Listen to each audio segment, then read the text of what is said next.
Welcome to Peter and Phil's Courageous Conversations, a podcast addressing race relations and social issues in hopes that you'll be inspired to do the same. Now, let's begin our conversation with your hosts, Dr. Peter Weinstein and Dr. Philip Nelson.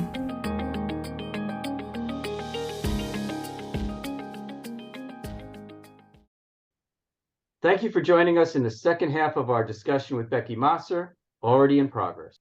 We pick up with Beckie Mossor again to discuss the status of the veterinary technician within the veterinary profession. We hope you enjoy it. I have to say that this conversation has been very illuminating for me. Your description earlier in the conversation about why you wanted to be a vet tech and not necessarily veterinarian because of what the vet techs were doing. You were describing nursing activities. Anybody who's been in a hospital themselves would have resonated with them because what you found passion for were the activities of nursing people back to health, nursing animals back to health. It was the preeminent description of a nurse. Yeah. You know? Yeah, that chart you write on, I read it and do it. But at the same time, I have to tell you, I don't care what you want to call yourselves. And if you want to call yourself nurse, that's fine. I just think that, as you so eloquently stated, we have bigger fish to fry in terms of recognition, compensation, training before we get there, and job description among all of these letters that you just finished spouting out. Yeah. You know, not to mention the political harassment you get from nurses who don't want you to use a noun, which I don't understand, you know, but I'm an ally here. I just think that strategically and politically, as you suggested, we're not there yet. Yeah. You know. Yeah. And the thing is, a lot of people say, I don't really care what we call ourselves, but we need to agree amongst ourselves because we look ridiculous out there trying to get things fought in other places when we're fighting ourselves on it.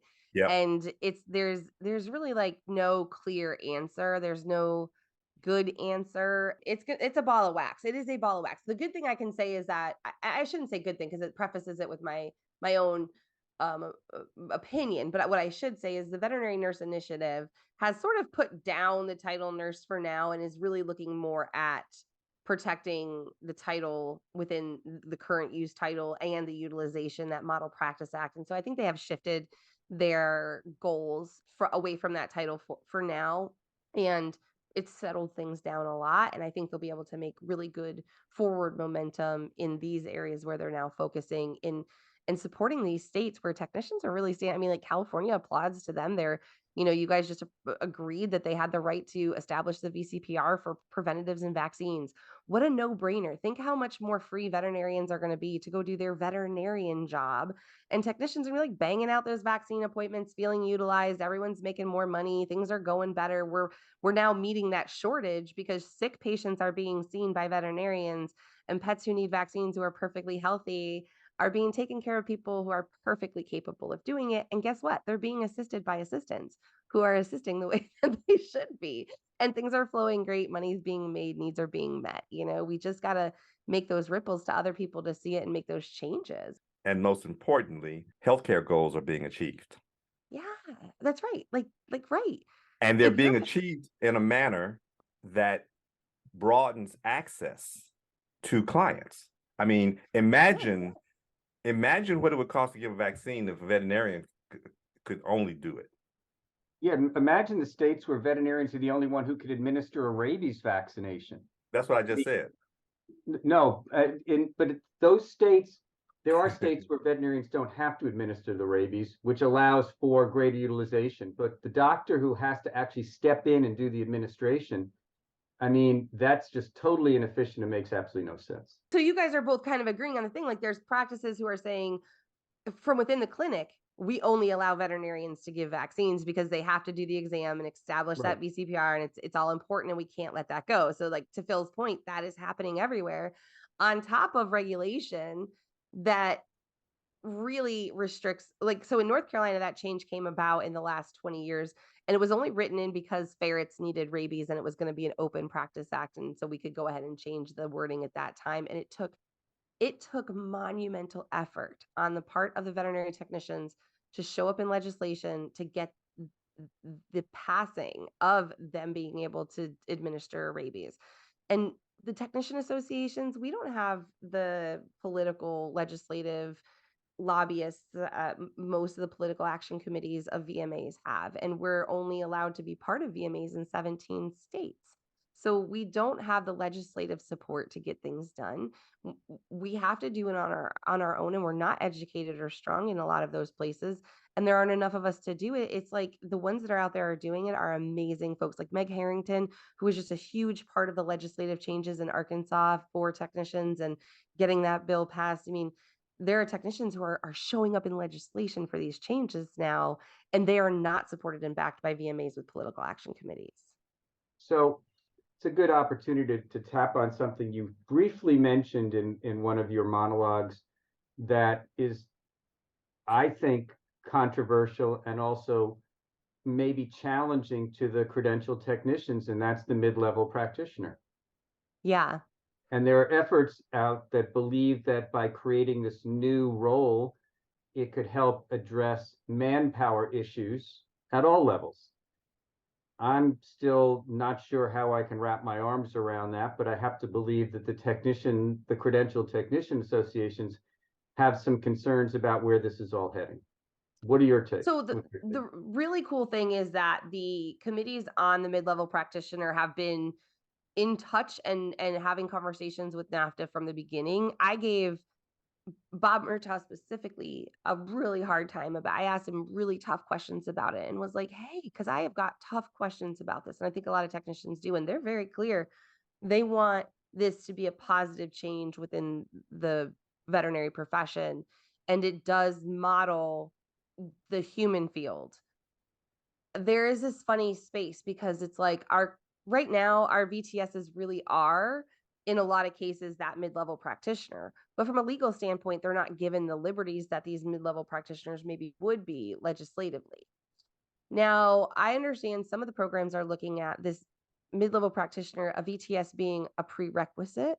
And I think that's a really positive thing because you're taking your mid-level practitioner role that's already kind of there and giving them the education, the didactic education they need to back it up and to support it, and then to maybe possibly forward laws that would allow for a greater span of utilization, maybe more legal right to establish client-patient relationships and fill the need of the shortage that there is. But I think also maybe help create a pathway, like to circle back to the beginning of the conversation, that says, okay, I'm a veterinary technician. I just graduated with my associate's degree, and now there's a bachelor's program I can go to online. Several places offer them. Cool, I have a bachelor's. I'm going to specialize. And oh, great, now I can get a master's degree if I really want one, and have that level of education to climb. So I think there's a lot of positive to it.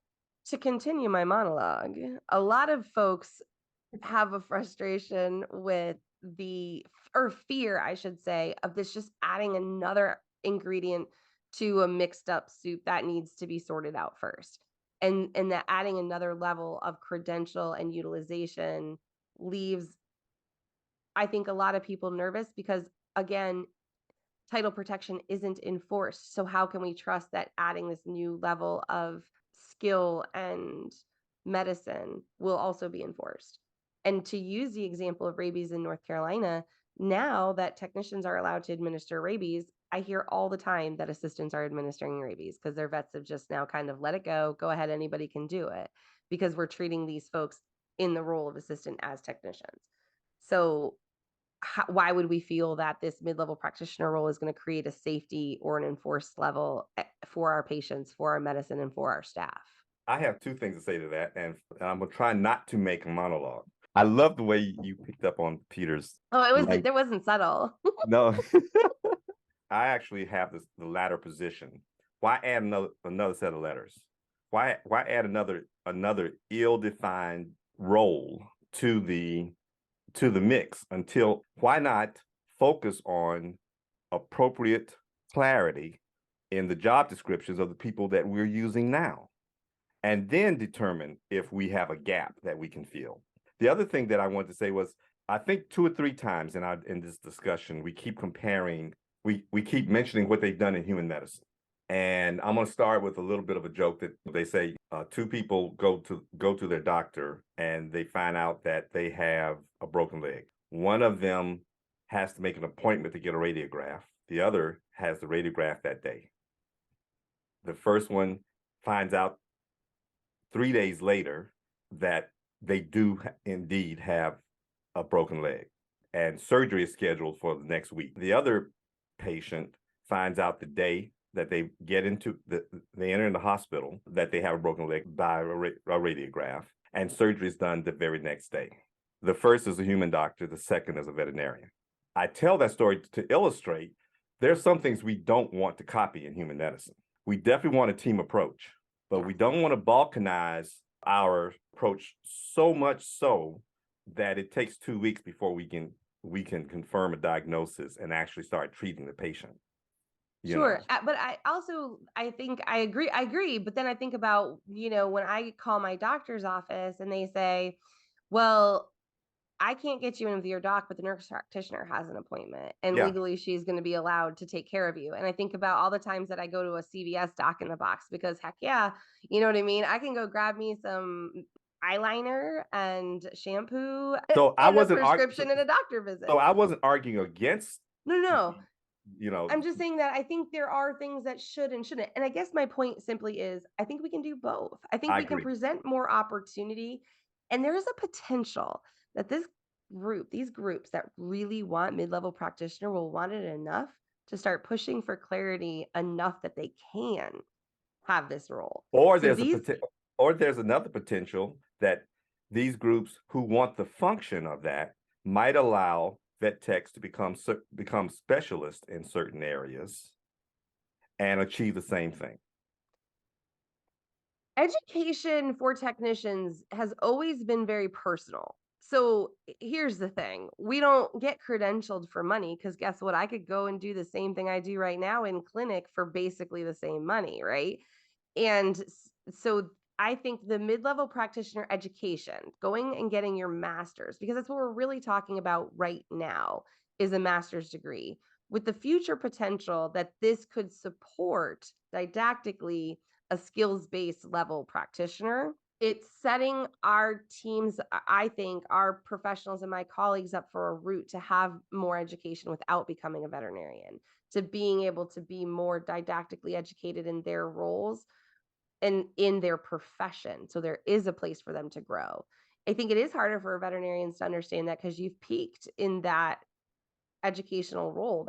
That is the terminal degree. No, we haven't. We haven't either. That's the misnomer. I mean, specialists and generalists would argue about who has peaked. So I'm saying a veterinary technician, a specialist is a different route, right? You're pulling out one very specialized area and you're getting really educated in that. Your DVM is the terminal degree to your job. As a veterinary technician, right now there are associate levels and bachelor levels, but introducing that master level gives us it removes our terminal education and it gives us another route to go in our degree. I actually think we're saying the same thing, except that when we're talking about online courses, I have to tell you my view about veterinary training is 50% technical skills, clinical skills, and 50% didactic, if you will, or theoretical background. However, you're saying masters, and I'm looking at the possibility of certification in anesthesia for vet techs, or certification in dentistry for vet techs. Yeah, and they're out there. That's what the specialists do, but that is one tiny section, just as a board certified would say, right? Where these mid-level degrees are coming are more generalized practice or not in education in veterinary technology, not one section of it. I guess that's what I'm trying to say is, so I like the idea of these programs because I like education. And for a veterinary technician, recently the bachelor's was as far as they could go in a formal certified education, not a certificate or not a post degree certificate, But in actual, like right now, I'm earning my master's in public administration because there wasn't a master's in any kind of veterinary technology when I started my master's program. So right now, that is their terminal degree, and adding that another layer of formal education for them is a personal movement, a personal goal, a personal gain that isn't a reflection of any one specialty or any one area of where they want to be, but their ability to gain another achievement within veterinary medicine. And that is a requirement of this mid-level practitioner thing. But aside from that and encompassed in that, it's an opportunity for veterinary technicians to grow in their role in a formalized fashion.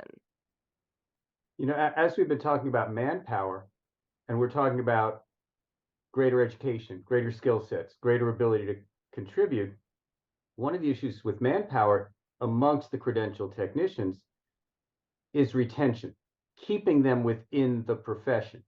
So, two-part question. Do you feel that these other opportunities could take and make jobs into careers? That's part one, or part two. And the other part is, why do people leave early? Why is the life expectancy of a credentialed technician 5 years in the veterinary field? I do think that, and that was kind of a point I think I was trying to make too, is that having room to grow, I think, is a place and another level of professional that people look at and say, oh, it's more utilized, I know more about it, whatever. So I do think that it is a potential to attract people to the profession, because there is, I think a lot of people get into a clinic right now and they feel that that's as far as they're ever going to go, and that's, like Phil said in the beginning, it's a life sentence. This is where I am. My employer doesn't invest in me. Maybe they pay for my standard CE, but it's probably just tag along to a steak dinner with them if I'm lucky. Not invested in, not elevated.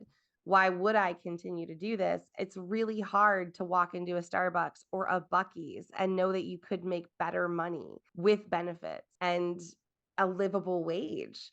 And so we are all in this because we love animals, but we have to live. And so when the toxicities are terrible, when we do have these clinics run on our backs, right? Like when an employer feels like PTO is a request and not like prepare the others, that's what it stands for. You know what I mean? Because I'm not going to be here. Then you kind of just get this, why should I bother? Like, what am I doing? It's not worth it for what it's sucking out of me. And then we lose them. And that is really, really sad. And it's unfortunate, because I think that folks just want to make a living wage and do what they're good at and what they're utilized for, and to do it in a place that doesn't feel bad. And we seem to have a hard time achieving that. Do you see the DEI issues in the technician realm in the same way that the veterinary profession is dealing with it? I look at tech education, and I look out in the audience, and we don't see a lot of people of color represented in the credentialed technicians. Is there discussion at the national level or even regional levels about how do we, for lack of a better term, integrate the technicians programs and get more people of color into the programs? Yeah, it's funny. I was having a conversation with Steven Sital about this not too long ago, because like everybody's doing DEI right now. And it's weird, right? Because I am a cis white female. I am the problem, in not really the problem, but like if you look around, this is what you see. So it's hard for me to speak on DEI, because I feel like, what do I know? But at the same time, I know I'm an ally, and I'm like, how can I use the fact that I'm a cis white female in this profession, and there are the most of us, to help get the word out about my profession, to bring different people into the profession of all different colors and backgrounds. So I think we have a big responsibility right now as white cis females in this profession to contribute, because I don't know who DEI is helping right now. I know we all have them, but I don't see a lot of change. And I'm wondering, kind of like, I hear a lot about DEI, but what does it really look like? What does it really mean? And how do we really stop talking about it and actually do it? And it's a big problem in vet med. I think the exposure is an issue. I think that there are just, I think about meeting people who have lived in cities their whole life who have never actually met certain animals, like dogs or like birds, like, and had these animal experiences to where they could find that passion. And I actually feel like we have a lot of opportunity right now with social media to bring a lot of exposure out there. And I think there's folks doing it. You know, look at like the critter docs. You've got two Black men in a city and they're dealing with all kinds of exotics and they're out there doing it on a platform where a lot of people can see someone that looks like them doing what they're doing. So to me, it's like, yeah, it's super important in the tech world, but I just think what's more important is to figure out, maybe not more important, but it's like, what does it really mean, and how do we really fix it, and stop just painting DEI and all rainbows all over everything and saying we're doing our best. I feel your pain. I understand exactly what your challenge is. But if you break this down to a human issue and not a racial issue, then I think you can easily see the solutions. First of all, it's going to take a while. So forget about the numbers, right? And once again, focus on the goals. If you don't like the letters, then don't use it. You know, if you don't like the letters of DEI because you think it's overused or you think it's overly attached to the rainbow, I don't care. If what you want, however, is full participation of society in the veterinary technology area, then your focus needs to be on getting the word out to everybody. So as a cis white female, my suggestion to you would be, whatever you design to get the word out about the veterinary technology profession, make sure it gets out to everybody. Make sure that your design gets into the inner cities, gets into different demographic neighborhoods where the minority are actually the majority, in order to make sure that you've done the greatest you can to attract them, and then make sure that if they are attracted, they will be accepted. Inviting someone to the dance is one thing. Asking them to dance once they get there is inclusion. Yeah, and I love that you bring that up because I think my biggest frustrations right now with DEI is that, like you said, we can get lost in it's about race or it's about gender or about sexuality. And the I is maybe the most important part to me because I think we're really not inclusive in the veterinary field. And I think there is a lot of bullying. And I think about how many people don't want to hire people with blue hair and tattoos because they look different. And that all falls into inclusion, right? And I guess that's kind of what I'm like, I'm just kind of like, oh, we're inclusive. We have a gay employee. We have a Black employee. Like, I feel like everybody's got their token, whatever. And they're like, we're doing the thing. And I'm just like, on a real level, have you taken your Harvard implicit bias and where do they sit? And are you challenging them? And are you, like you said, right? Like, are you going in your backyard or are you going where you've not been before? And they like, that's the important part, right? Like, I do spay neuters in rural America because there's no veterinary care out there and you just see like the need everywhere. And it's the coolest people out there doing the work, I think. And every letter of that DEI is important. And I think inclusion is like we can start at home with that. And it's an area that we can be really honest with ourselves while we work toward that diversity and equity, which at this point, as a woman in America, seems so challenging. So I have a question for you that's completely got nothing to do with anything we've talked about for the last hour and a half or so. Do you ever want to own a veterinary hospital? No, my God, no, heck no. But I want to be allowed to. Now, this is where, I think about some of the folks who really are amazing out there and doing the thing. Like, of course, I can own a hospital and employ a chief veterinary officer and make loopholes, right? I can do that. But technically on paper, as a veterinary technician, can't own a hospital. And in a lot of states, I think including North Carolina, like if I was married to a vet and they died, I couldn't inherit that hospital. So me personally, no, I don't want to, but do I want my colleagues who want to be able to without having to jump through every loophole and make it crazy or be able to inherit their spouses if they die or whatever? Yeah.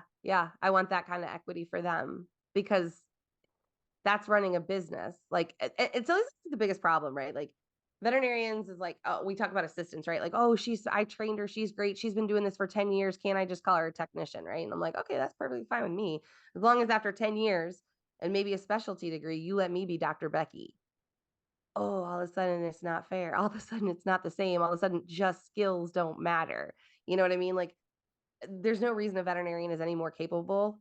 And I promise you, since technicians are running it, we're probably more capable of owning veterinary clinics. And we're just not allowed to on paper, which again goes back to my feeling of monopolization of the industry when we look at those types of laws. Yeah, it's in many cases, I know I'll speak for California too, the premise permit, the ultimate individual has to be a veterinarian on that premise permit. Right. Now, they have a license in the state of California, and a credentialed technician or an RVT has a license in the state of California.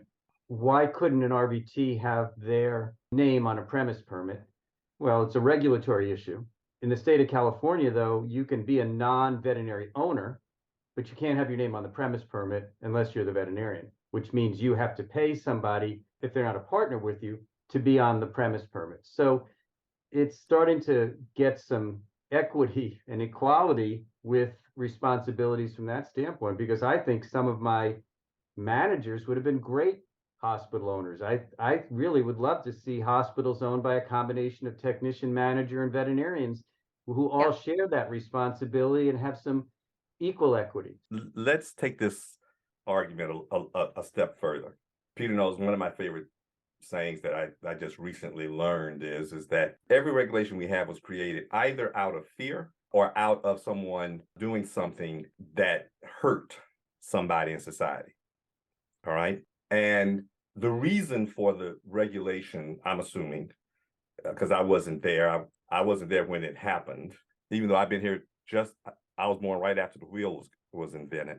But the reason that there is a requirement for a veterinarian to be anywhere in that ownership space, whether it's on the premise permit or the owner itself in any of the states, because we want to make sure that the medical care that was being delivered in a hospital was being directed by someone who was trained. Now, it gets back to the fact that we haven't had a team approach in the generation of these regulations that have been promulgated, right? And so it was the veterinarian that controlled all that. But I don't think I really want a non-veterinary trained person on the premise permit if they're the owner, if they're going to have a directive authority on delivering medical care. Now, I'm not arguing about whether it should be the vet tech or the veterinarian right now, because we've agreed that we should have a team approach, okay? But I am saying that part of this is a consequence of where we've come from and how we've gotten here. And that's how we got it. But part of it is those regulations are there to protect the public. It's just like those people who are not veterinarians who want to clean teeth without anesthesia. You mean assistants? Say what? Assistants, and they're being allowed to do it. It's just interesting because I don't think putting your name on a permit or owning a veterinary hospital makes you more or less capable of medicine. Like, I think that a veterinary technician with a great business mind has every right to own a facility, own a hospital, and be fully legally in control of it, because permitting requires a veterinarian on staff. And I'm not disagreeing with that. I'm not disagreeing with that, except for the fact that people in authority who have ownership and also the payroll can interfere with medical directives.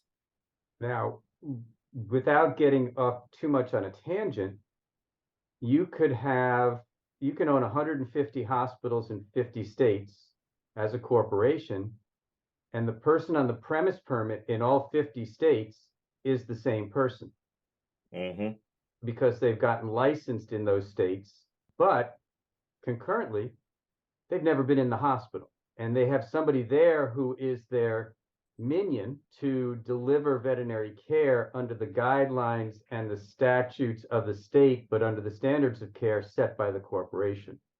So we're in a very interesting point of time right now because of all of these changes going on with the veterinary business and the veterinary industry. I suggest we keep a very close eye on the next 5 years and see where this all heads out. I never promoted that I thought the regulations were perfect. Right. I just stated how, what their purpose is for. Well, you make a good point, right? Like, is if you as a veterinarian feel insecure that a technician who owns a facility could interfere with your medical Oh, no. decisions, No, like, I wasn't saying or that. directives. I'm sorry, I wasn't saying that. I was actually saying the opposite. My concern is not about the vet techs. There was a part of the conversation where I suddenly thought of a non-medically trained person. Understood. Yeah, like just any old buddy being able to own a veterinary hospital, right? And then just being able to, yeah, I guess so. But then I'm also kind of like, I I guess then the ability to own the hospital being directly related to the ability to interfere with medical directives is the part that would need corrected, in my opinion. Like, let's make it so anybody who's great at business can own a clinic, but cannot interfere with medical directives if they don't have the appropriate degree to do so. Like, I Like I guess to said, me, that's the part of the problem that needs to be fixed. I didn't Then, say the regulations were perfect. no, I had never thought about it that way, really, because the question originated with should technicians or can technicians, and so to me that makes perfect sense. And to your point, Peter, we are seeing that. Like, our current president, Jamie Rauscher, owns several veterinary clinics with a veterinarian. She is a clinic owner. Steven Sital and Dr. Journey are working on a facility together. Like, it is happening, and we're showing that we're capable. And it is in a partnership. And I think, like, to your point, that is the whole hospital care, right? And now we're even seeing chief veterinary technician officers popping up in organizations and having high C-level say. And I think that's incredibly important. And those are the big changes that will ultimately lead to legislative and regulatory changes. That's a great place for us to say, Beckie, for the last period of time, we've been grilling you like the grand jury.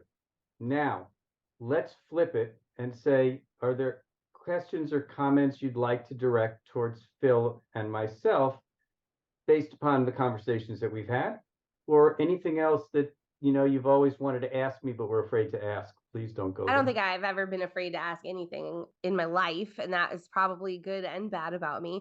I don't know. I think you guys have had I feel like it's been a nice back and forth conversation, and you've kind of shared your thoughts. What would you say to veterinarians out there who want to be good advocates for veterinary technicians, who hear this conversation and they just don't really know what to do? Like, what do you say to veterinarians about, like, if you really and truly support technicians and change, this is how you show it? You go first, Phil. Ooh, wow. I want the Okay. last word. Yeah, I could tell. I can see that. I would say to veterinarians that, first of all, they should think about the profession. They should think about the future of the profession. And in order to think of the future of the profession, they have to think about the history of the profession and to look at the evolution of healthcare in veterinary medicine. Regardless of your position in corporate or I hate the word corporate practices, because almost every two-partner practice is a corporation, and it does not necessarily describe what people intend. But whether you're in private practice or public practice or government practice, etc., our primary role is protection of the public health, and all of our colleagues participate in that. And it is time that we recognize that we don't fulfill the entire role. And this discussion today focused on private practice, regardless of how large it is, etc. And we highlighted some issues that are affecting the members of our team. And we should start thinking about our practices as a team and start thinking about how we can improve the work environment in our private practices for all members of the team. I think I'd keep that as general as that and let the conversation stand for itself. So my response is, in 2023, it's not your father's Chevy, and it's not James Herriot's veterinary medicine. We're in a much different world now and the expectations of animal pet owners are different. And we have to learn how to change the way we deliver large animal, equine, small animal research to meet the needs of a changing world. This is a world that's changing at a very rapid pace. And to do so, you can only do it by surrounding yourself with people who can make you successful, credentialed technicians, assistants, managers, etc., and give them the tools, the resources, and the support, time and finance, to be more successful so that we can keep the team together for years, because we are a much more efficient crew boat if we're all working together and stroking and training and being led down that water consistently. Teams that stay together and work together learn how to finish each other's sentences, learn how to support each other. And I think that part of supporting your team, making them more successful, will allow you as a veterinarian to be less stressed, will allow you as your team members to be less stressed. Because if you can finish my sentences, Beckie, I don't have to work as hard. And if somebody else can finish your sentences, they don't have to work as hard. And if we can have a collaborative approach to the delivery of care at all levels, whatever it may be, then we listen to the pain points and we manage from a position of compassion and empathy that's focused on all the stakeholders. And I think that's the direction we need to head. I think we really need to all be pulling together as a profession so that we can all be better off. And I think that's going to be some of the hardest change that we have to deal with going forward. I want to say, as a technician, we do need veterinary allies out there, because it's your colleagues that are listening to you and they see us when you guys see us, and remind them, out of sight, out of mind. And so remembering to have these conversations, I'm really grateful to have been here to have a part in this conversation so that, we can have our voice heard, and it takes people like you that give us that opportunity. So I'm really grateful for that, you guys. Well, thank you for your voice and thank you for your time. And please stay in touch and keep us up to date on some of the issues that continue to go on in our mutually beneficial profession of veterinary medicine. So thank you, Beckie Mossor, RVT, for your time today, for your insights today. And Dr. Nelson, as always. And once again, to Nationwide, thank you for your support. That's right. Yeah. Click and subscribe. Nationwide is my pet insurance of choice, by the way. Just going to say, they protect the 5 pets in my house. So I thank right. them for them supporting you and my household. I support them supporting you, by the way. And Bruce is insured by Nationwide as well. And is that Layla Bruce. on your shoulder there? It is. Yeah. That's my girl. That's my soulmate girl. Thank you, Phil. Thank you, Nationwide. Phil, do you know what time it is? Time for peanut butter jelly sandwich for you. Peanut Yes, it butter is. jelly time. Peanut butter jelly time. Absolutely. Thanks, everybody. We'll catch up with you soon. All right, Bye. we'll talk.